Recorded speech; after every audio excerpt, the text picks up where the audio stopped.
ભાઈ અને બહેનનો પવિત્ર સંબંધ. ભાઈ અને બહેન નાનપણમાં લડતા લડતા ક્યારે મોટા થઈ જાય ખબર ન પડે. દફતર માટે લડતા હોય, પેન્સિલ માટે લડતા હોય, કપડા માટે લડતા હોય, પણ એ જ બેન 20 વર્ષની થાય અને સાહેબ એને શાસ્ત્રજીથી વળાવવામાં આવે ને જગત આખાની સામે બેન અંગૂઠો નથી મારતી, પણ બેન કંકુના હાથના 2 થાપા મારી બાપની દિવાલ ઉપર થાપ મારી દે છે. કહે છે જગતને કે આ જે કાંઈ છે એ મારા ભાઈનું છે, આ જે કાંઈ છે એ મારા બાપનું છે, આમાંથી મારે રૂપિયો ન જોઈએ સાહેબ. આટલું મોટું જો કોઈ બલિદાન હોય ને તો માત્ર ને માત્ર આ દીકરીનું બલિદાન છે સાહેબ. આજની દીકરી છે આવતીકાલની માં છે સાહેબ. એ માં બન્યા પછી દીકરીના પાત્રો જુદા જુદા બદલાય છે. ક્યારેક ભાભી થાય છે, ક્યારેક દાદી થાય છે, ક્યારેક કાકી થાય છે, ક્યારેક મામી થાય છે. પાત્રો બદલાય છે, પણ નારી છે ને સાહેબ ત્યારે હિંમત નથી હારી. એ નારી છે એટલે નારાયણી કહેવામાં આવે છે સાહેબ. એને એ નારી તું છે નારાયણી, અને નારી છે રતનની ખાણ. નારી તો રતનની ખાણ છે ને એ રતનની ખાણમાંથી સાહેબ દીકરીઓ જન્મે છે. અને દીકરીઓ તો કાળજાનો કટકો હોય છે સાહેબ. આપણી મારી દીકરી જ્યારે મારી સાથે હોય ત્યારે બધાને એવું લાગે સાહેબ જગતમાં બહુ પુણ્યશાળી વ્યક્તિ હોય ત્યારે બાપ અને દીકરી ભેગા ગાતા રહો. હા, બહુ પુણ્ય કર્યા હોય તો બાપ ને દીકરી ભેગા ગાતા હોય, બાપ ને દીકરો ભેગા ગાતા હોય. અદભુત માતાની કૃપા હોય તો શક્ય છે, બાકી સાહેબ શક્ય નથી. હો, કારણ કે દીકરી જ્યારે 20 વર્ષથી ગાવા માંડી ને ત્યારે બાપનો અવાજ પતી ગયો હોય. અને આજ એ દીકરી બાપ ભેગા ગાતો હોય ને ત્યારે એક જ વસ્તુ મને યાદ આવે.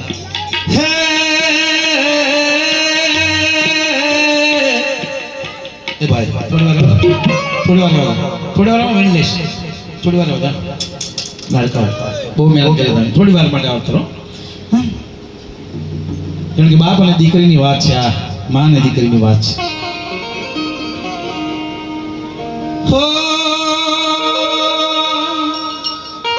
એ દીકરી 20 વર્ષની થાય ને ધવલભાઈ ત્યારે દીકરી બાપને પૂછે શું કે છે કે ગુણી બનાવ્યો છે આવો રિવાજ. કેમ આવો રિવાજ બનાવશો દીકરીની સાથે? કોક દિવસ દીકરાને તો મોકલી જવું, ખબર પડે. રાખે નહીં, રહેતા નથી આવડતું.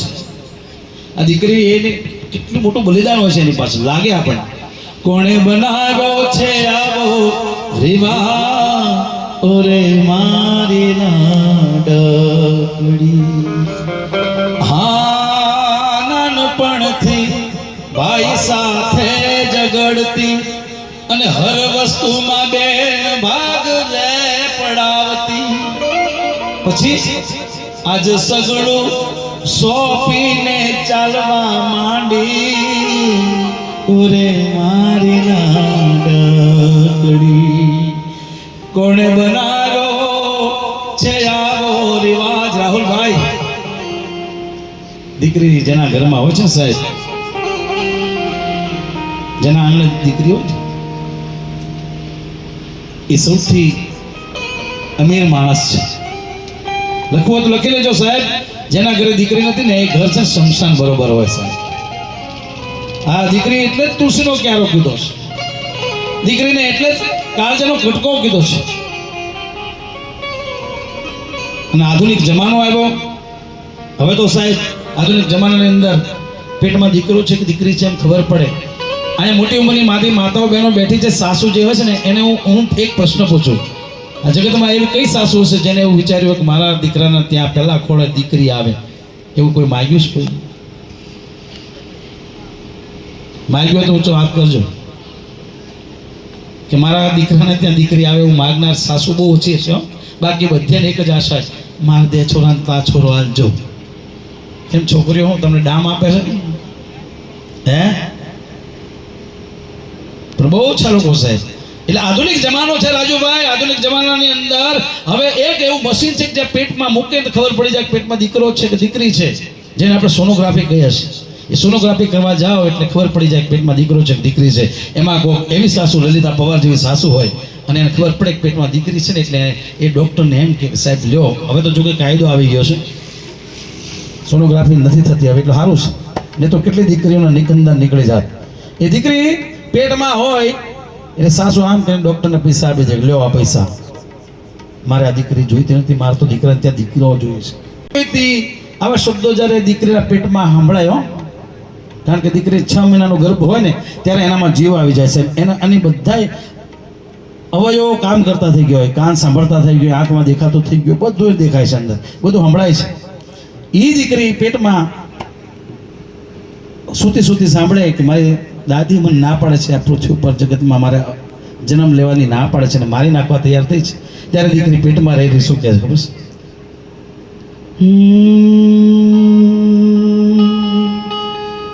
કે મને પેટમાં ના મારો, મને આપો ને સહારો, સૌ સમજે સાપનો ભારો, ના સમજે તુલસી ક્યારો.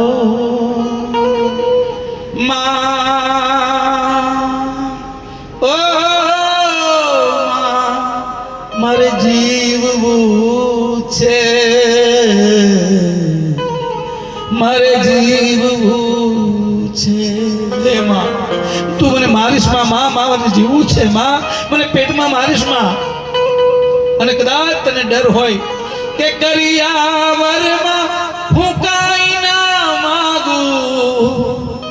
માગું પ્રેમ તમારો, કન્યાદાન એ મહાપુણ્ય છે, દીકરીને બચાવો. ગુજરાત સરકાર સારી જે ચિંતા કરે અમારી,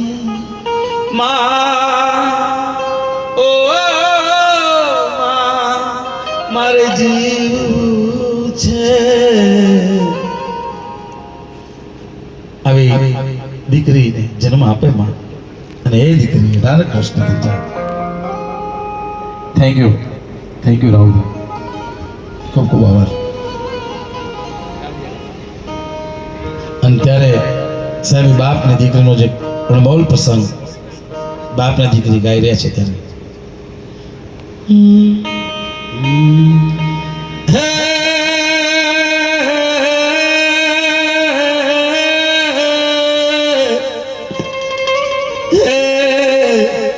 મારી લાડકી,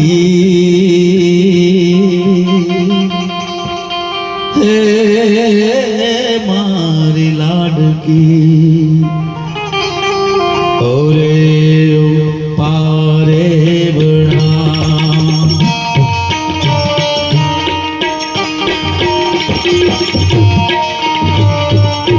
અરે ઓરે યો પારે બણા, કાલે ઉડી જાજ રે મારી હાટું રહી જાને આજ નિરાત.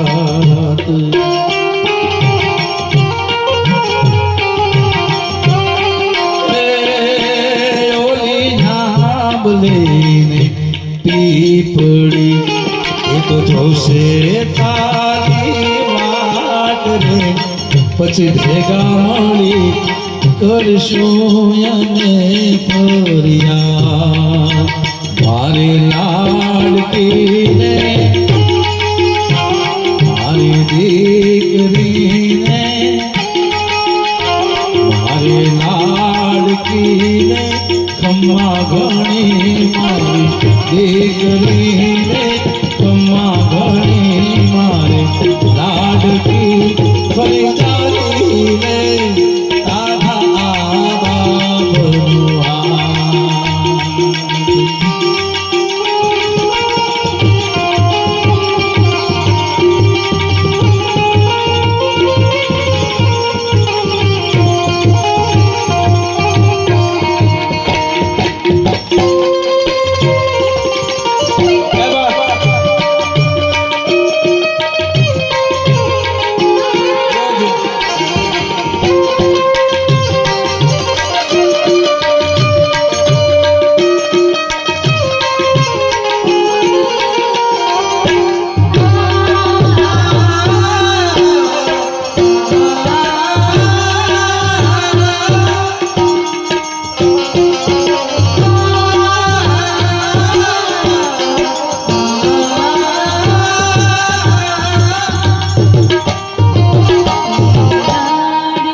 રે